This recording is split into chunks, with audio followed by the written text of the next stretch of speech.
నయన తేజమేనకారమై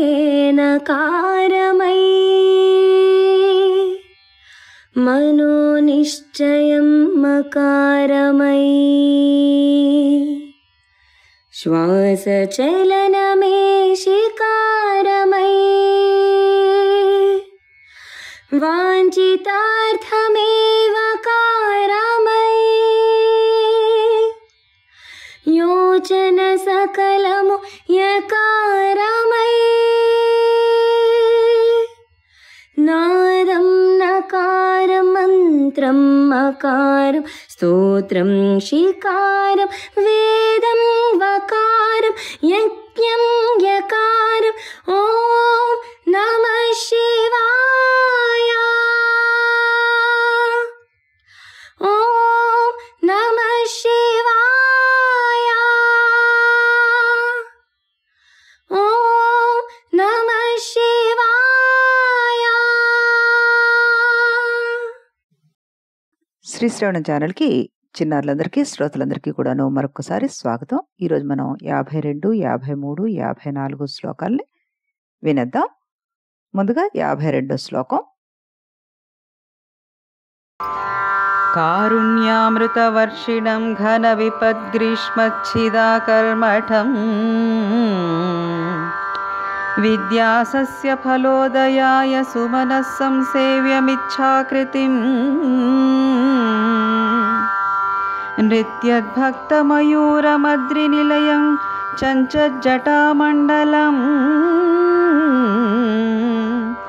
శంభో వాంఛతి నీలకంఠర సదా త్వాం మే మనశ్చాతకః.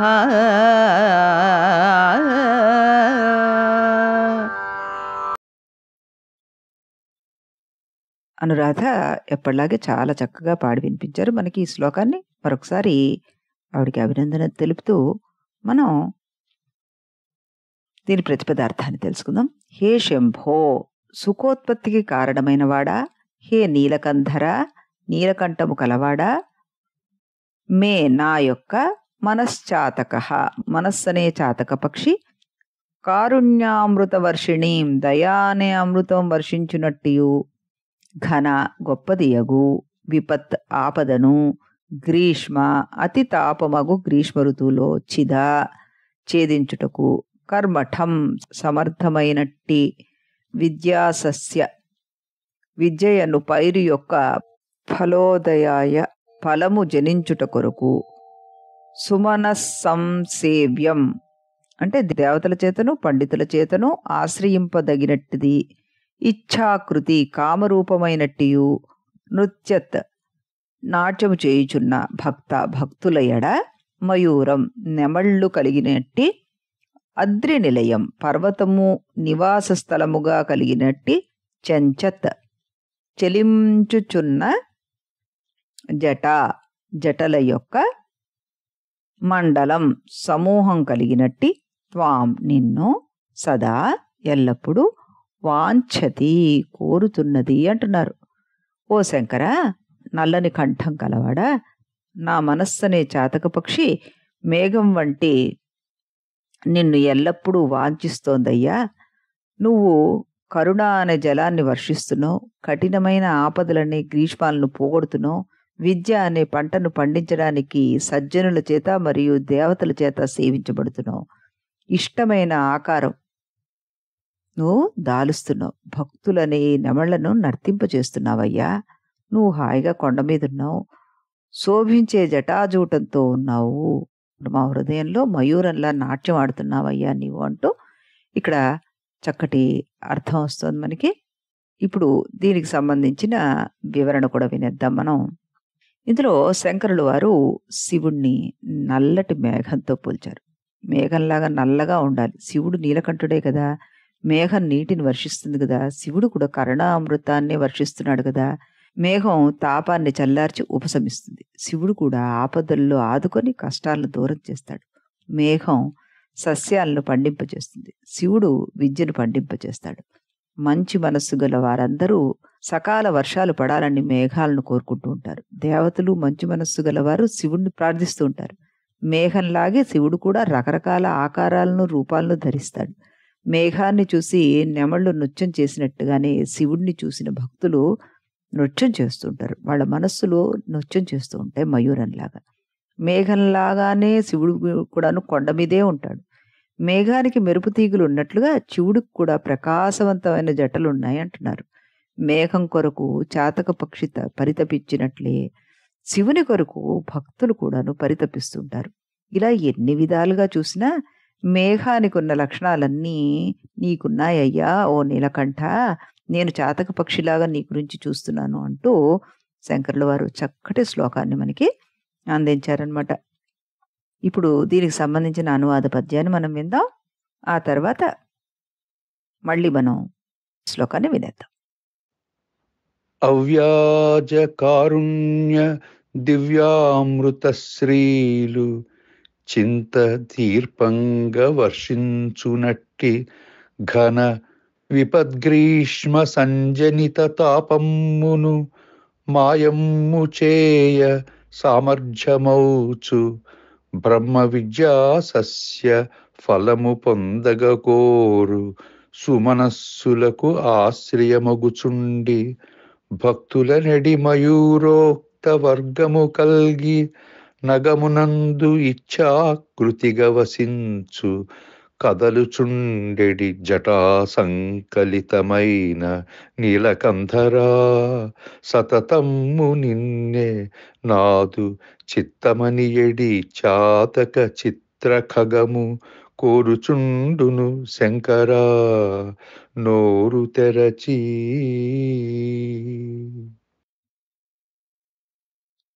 డాక్టర్ గారు చాలా చక్కగా పాడి వినిపించారు మనకి ఈ పద్యాన్ని. ఇప్పుడు మనం 53వ శ్లోకాన్ని వినేద్దాం. ఆకాశేన శిఖీ సమస్త ఫణినాం నేత్రా కలాపీనతా అనుగ్రాహి ప్రణవోపదేశ నినదైః కేకీతి యోగీయతే శ్యామాం శైలసముద్భవాం ఘనరుచిం దృష్ట్వా నటంతం ముదా వేదాంతోపవనే విహారరసికం తం నీలకంఠం భజే.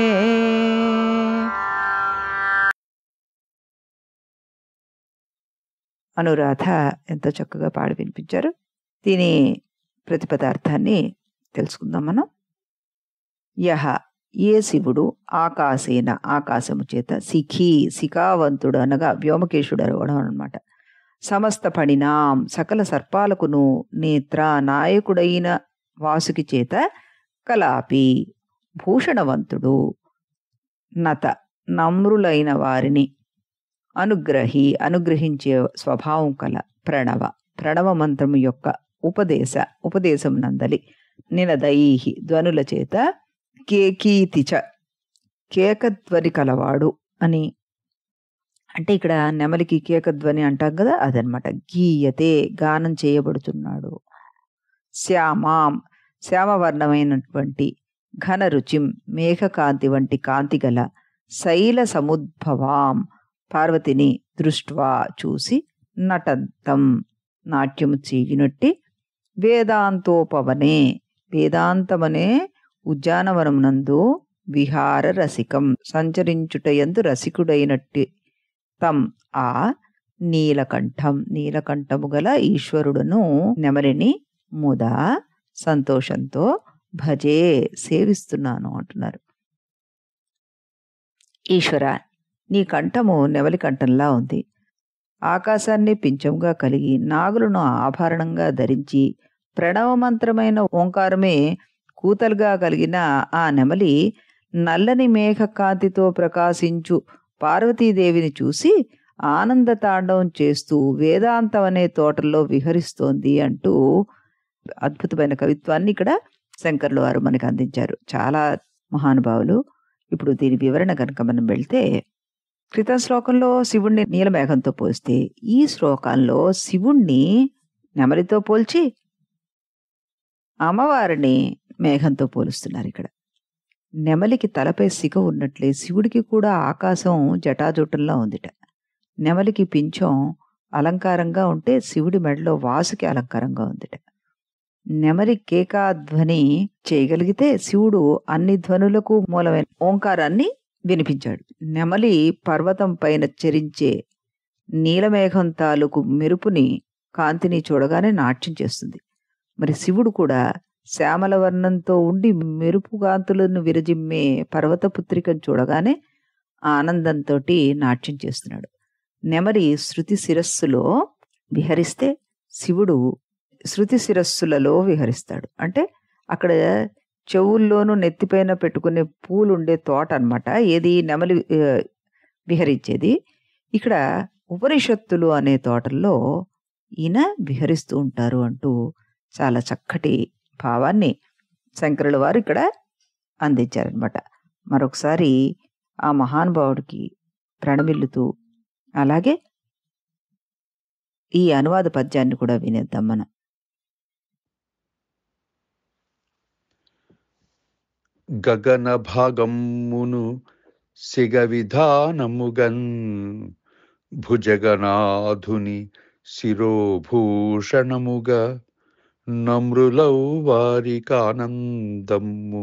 వసగగన్ ప్రణవోపదేశ నిక్వాణములను కలిగి కేకియవోలే ఘనకాంతిని గలుగు శ్యామవర్ణ గిరిజనందు చూచి నవరసాత్మకముగన్ నవ విధానములతో ఆనందముగా నృత్యమాడునట్టి ఉపనిషత్తులనిడి ఉపవనమున సంచరించుట కోసమై సతముగోరి నీలకంఠుని కొలుతును నెమ్మనమున చిత్తమందున్న నా యొక్క చింతదీరా.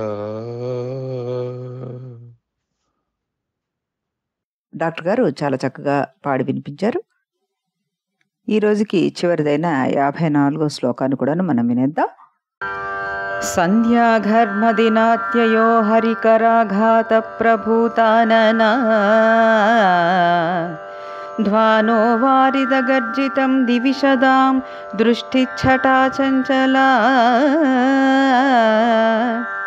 భక్తానాం పరితోష బాష్పవితతిర్దృష్టిర్మయూరీ శివా యస్మిన్నుజ్వల తాండవం విజయతే తం నీలకంఠం భజే.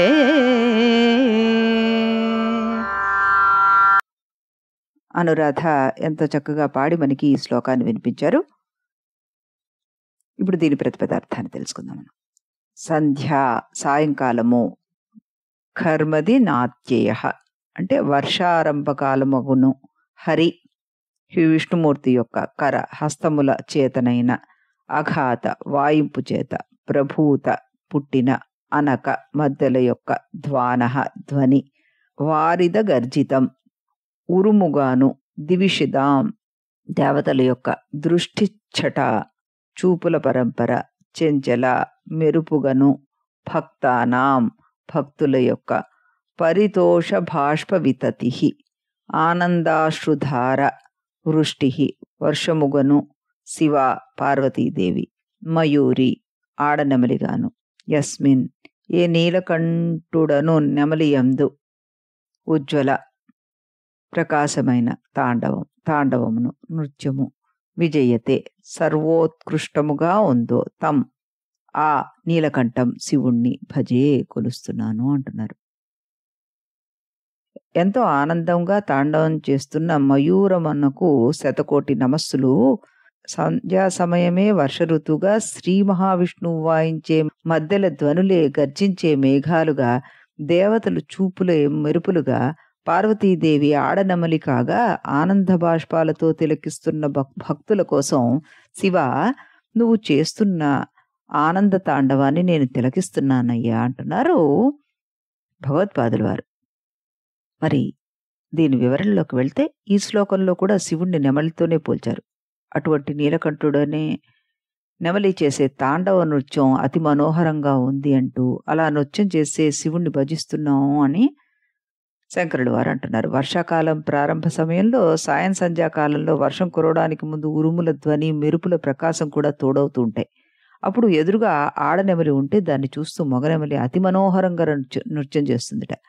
సరిగ్గా కైలాసంలో ఇలాంటి సమయంలోనే విష్ణుమూర్తి వాయించే మృదంగ ధ్వనులే ఉరుముల్లాగా ఉండి పైనుండి చూసే దేవతల చూపుల వరుసలే మెరుపుల్లా ఉంటే, భక్తుల యొక్క పరవశానంద అశ్రువులే వర్షధారలుగా ఉంటే, పార్వతీదేవే ఆడనెమలిగా ఎదురుగా ఉంటే, నీలకంఠుడనే నెమలి తాండవ నృత్యం చేయకుండా ఉంటుందా? అతి మనోజ్ఞమైన మనోహరమైన ఆ నృత్యం చేసే నీలకంఠుణ్ణి ధ్యానించి దర్శించి భజించి తరించాలి అంటున్నారు శంకర్ల వారు. అద్భుతమైన కవిత్వము ఇందులో మనకి మళ్ళీ కనబడింది. ఇప్పుడు దీని అనువాద పద్యాన్ని కూడా వినేద్దాం మనం. స్తవనీయమైన సంధ్యా సమయమనడి కమనీయ వర్షంపు సమయమందు మధుసూదనుడు చేయు మధు మృదంగధ్వని పర్జన్యజనితమౌ గర్జనముగా దేవతాగణముల దృష్టి పరంపర మిరుమిట్లు గొలిపెడు మెరుపు పగిది భక్తుల ఆనంద బాష్పధారాఝరి దివ్య వర్షముగా తీర్చియుండ ఆడనెమలిగా శర్వాణి తోడురాగా ఉజ్వలోత్కృష్ట సంధాన యోగ్యమైన తాండవమ్మను దివ్య నృత్యము జేయు నీలకంఠుని కొలుతును నెమ్మనమునా. డాక్టర్ గారు చాలా చక్కగా పాడి వినిపించారు. మరొకసారి కృతజ్ఞతలు తెలియజేస్తూ మళ్ళీ రేపు ఇదే సమయానికి మరో 3 శ్లోకాలతోటి మనం కలుద్దాం. అంతవరకు సెలవు.